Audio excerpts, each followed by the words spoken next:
दोस्तों, भारत एक हथियार को बनाने जा रहा है जो दुश्मनों की रूह को कंपा देगा। दुश्मनों के होश उड़ा देने वाले इस हथियार का नाम भी भारत ने भगवान शिव के हथियार के नाम पर रखा है, जिसका नाम है महेश्वरास्त्र। पौराणिक कथाओं में भोलेनाथ के पास भी ऐसा ही हथियार था, जिसमें उनकी तीसरी आंख की ताकत थी। यह हथियार किसी को भी जलाकर राख करने की क्षमता रखता था। कुछ ऐसी ही ताकत रखने वाला भारतीय सेना का यह नया हथियार होगा। इसे आप देसी हिमार्स भी कह सकते हैं। इसकी ताकत इतनी होगी कि अगर इसे पाक या चीन की सीमा पर तैनात कर दिया जाए तो उनकी हालत खराब हो जाएगी। इस हथियार की ताकत है इसकी गति। यह आवाज की गति से 4 गुना ज्यादा तेजी से दुश्मन पर वार कर सकता है। यह सब सुनने के बाद आपके मन में इस हथियार की ताकत को लेकर कई सवाल खड़े हो रहे होंगे, जैसे कि क्या सच में इस हथियार में भगवान शिवा की तीसरी आंख की तरह ताकत है? क्या यह हथियार चीन और पाकिस्तान को ढेर करने की ताकत रखता है? क्या हथियार भारतीय सेना को वो ताकत दे पाएगा जिसकी उम्मीद हर भारतीय को है? इसका जवाब है हाँ।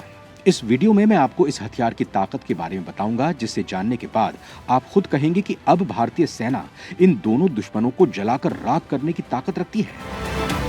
तो आप सभी सवालों के जवाब जानने के लिए अंत तक जरूर देखिएगा। दोस्तों, भारत अपने रक्षा क्षेत्र को लगातार मजबूत करने में लगा हुआ है, क्योंकि उसके दुश्मनों की नीयत कैसी है इससे वो अच्छे से वाकिफ है। देश को सुरक्षित रखने के लिए भारतीय सेना के पास खतरनाक हथियार हो, इसके लिए हर दिन कोशिश की जा रही है कि हम ऐसे हथियार तैयार कर लें जिससे दुश्मन भारत की तरफ पलट कर भी ना देख पाए। इसी की एक कोशिश का नाम है महेश्वरास्त्र। रिपोर्ट के मुताबिक महेश्वरास्त्र को सोलर इंडस्ट्रीज नामक एक कंपनी डेवलप कर रही है। कंपनी के अध्यक्ष सत्यनारायण नुवाल ने बताया कि इस हथियार का नाम भगवान शिव के अस्त्र से लिया गया है।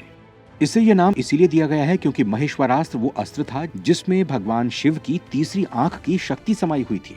जब भी महेश्वरास्त्र को एयर्ड किया जाता था, तब भगवान शिव की तीसरी आंख से निकलने वाली आग की तरह एक तेज आंख की लहर लक्ष्य पर पड़कर उसे नष्ट कर देती थी। ये ज्वाला इतनी तेज और ताकतवर होती थी कि ये किसी भी ताकतवर से ताकतवर शक्ति को भी नष्ट कर सकती थी। इसकी सोच को ध्यान में रखते हुए इस हथियार को बनाया गया है, ताकि भारतीय सेना भी अपने दुश्मनों को पूरी तरह से खत्म कर सके।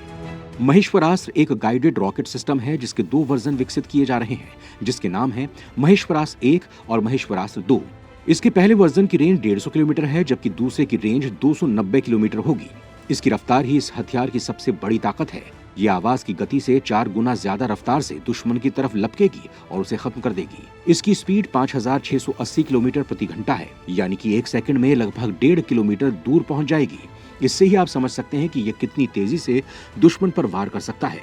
दोस्तों, सत्यनारायण नुवाल ने बताया कि महेश्वरास्त्र 1 को आप देसी हिमार्स कह सकते हैं।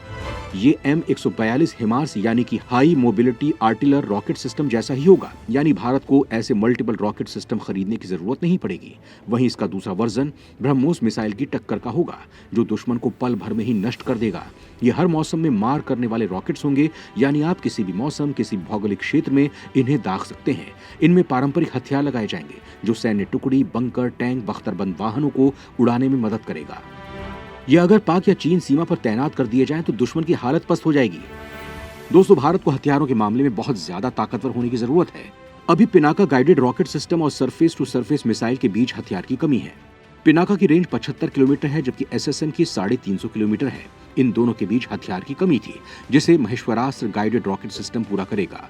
सुरक्षा अधिकारियों का कहना है कि असल में ये गाइडेड मिसाइल ही हैं, लेकिन हम इन्हें रॉकेट बुला रहे हैं। ये दोनों ही मल्टीपल रॉकेट लॉन्चर सिस्टम से दागे जाने वाले रॉकेट्स होंगे। इन्हें टैक्टिकल बैलिस्टिक मिसाइल सिस्टम में भी गिना जा सकता है। वहीं Maheshwarastra guided rocket system, Satyanarayan Nuwal का कहना है कि ये वेपन 1.5 साल में बनकर तैयार हो जाएंगे। फिलहाल इस प्रोजेक्ट पर 300 करोड़ रुपए लगे हैं और इसके डेवलपमेंट का कार्य युद्ध स्तर पर चल रहा है। इसके साथ ही जो हथियार पहले से ही हैं वो अपडेटेड होंगे। इसके साथ ही नए रॉकेट अपने देश में ही बनेंगे। इससे रक्षा क्षेत्र का खर्च बचेगा और देसी कंपनियों को लाभ मिलेगा। दोस्तों, भारत अपने स्वदेशी हथियारों पर जोर दे रहा है ताकि वो हथियारों को लेकर दूसरे पर डिपेंडेंट ना रहे। इसका उदाहरण यूक्रेन रूस के युद्ध में देखने को भी मिल रहा है, जहां यूक्रेन हथियारों के मामले में कमजोर रहने के कारण पश्चिमी देशों के भरोसे युद्ध लड़ रहा है। भविष्य में भारत अपनी ऐसी स्थिति नहीं चाहता है। वैसे तो भारत के पास एक से एक स्वदेशी खतरनाक हथियार हैं जो दुश्मनों के होश उड़ा देते हैं, जिसमें ब्रह्मोस का नाम भी शामिल है।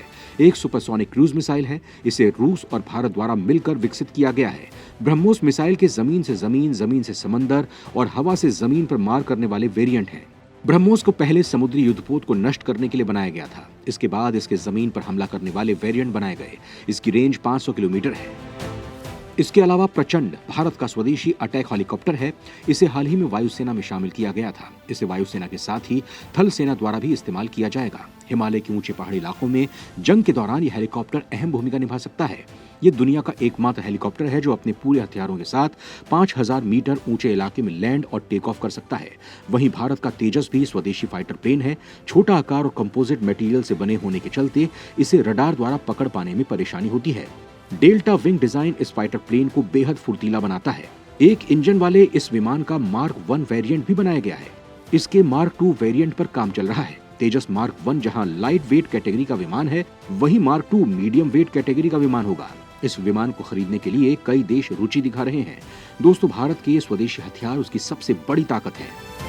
लेकिन यहाँ भारत के लिए कुछ चिंता करने वाली बात भी सामने आई है। एक रिपोर्ट के मुताबिक प्रधानमंत्री नरेंद्र मोदी देश की रक्षा उत्पादों के लिए लगातार मेक इन इंडिया नीति को प्रोत्साहित कर रहे हैं। हालांकि इस वजह से हथियारों की कमी का सामना देखना पड़ सकता है।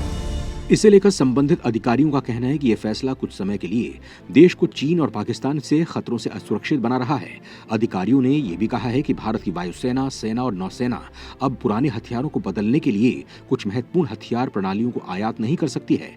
उन्होंने ये भी कहा कि इस नीति की वजह से भारत में 2026 तक हेलीकॉप्टरों की कमी और 2030 तक सैकड़ों लड़ाकू विमानों की कमी होने का खतरा पैदा हो गया है। भारत अभी तक हथियारों का आयात कर रहा है। ऐसे में स्थानीय स्तर पर अपनी जरूरतों को पूरा करने के लिए पर्याप्त मात्रा में हथियारों का निर्माण नहीं कर पा रहा है और सरकारी नियम इन आयातों को रोक रहे हैं। सैन्य उत्पादों की प्रकृति या इसे कहां से खरीदा जाता है, इसके आधार पर पीएम मोदी की स्वदेशी उत्पादों की योजना 30% से 60% के बीच अनिवार्य करती है, जबकि इससे पहले इस तरह की कोई बंदिश नहीं थी। हालांकि हाल के समय में भारत की अंतर्राष्ट्रीय सीमा पर तनाव काफी बढ़ा है। पाकिस्तान और चीन के बीच तनाव की स्थिति लगातार बनी हुई है। चीन के साथ जारी तनाव के बीच विपक्षी दलों और कई सूत्रों के जरिए ये भी कहा जा रहा है कि चीन ने एलएसी पर कई जगह निर्माण कार्य जारी रखे हुए हैं। कहा जा रहा है कि भारत को चीनी सीमा पर आक्रमण को रोकने के लिए जमीन पर 2 गुने सैनिकों की जरूरत होगी। सीमा सुरक्षा को लेकर हेलीकॉप्टर की एक अलग समस्या है। वायुसेना, सेना और नौसेना अभी भी फ्रांस में डिजाइन और तैयार किए गए हल्के हेलीकॉप्टरों पर निर्भर हैं, जो कि आधी सदी से भी पहले और 1970 के दशक में ही शामिल किए गए थे। रक्षा मंत्रालय के एक अधिकारी ने कहा है कि भारत के हेलीकॉप्टरों के बेड़े में करीब 80% पहले ही 30 साल का अपना समय पूरा कर चुके हैं।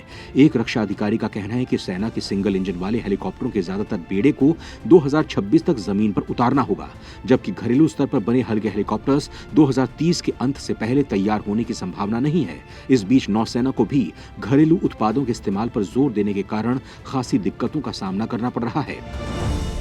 भारत का पनडुब्बी बेड़ा सीमित संख्या में है और ये हैवीवेट टॉर्पीडो पर निर्भर है, जिसे 4 दशक पहले खरीदा गया था।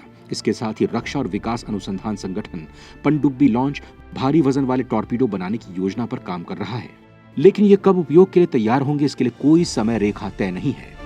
ये रिपोर्ट सामने आने के बाद भारत को स्थिति को देखते हुए जल्द से जल्द अपने हथियारों को लेकर फैसले लेने होंगे कि उसे स्वदेशीकरण को अपनाना है या फिर हथियार खरीदकर देश को सुरक्षित करना है।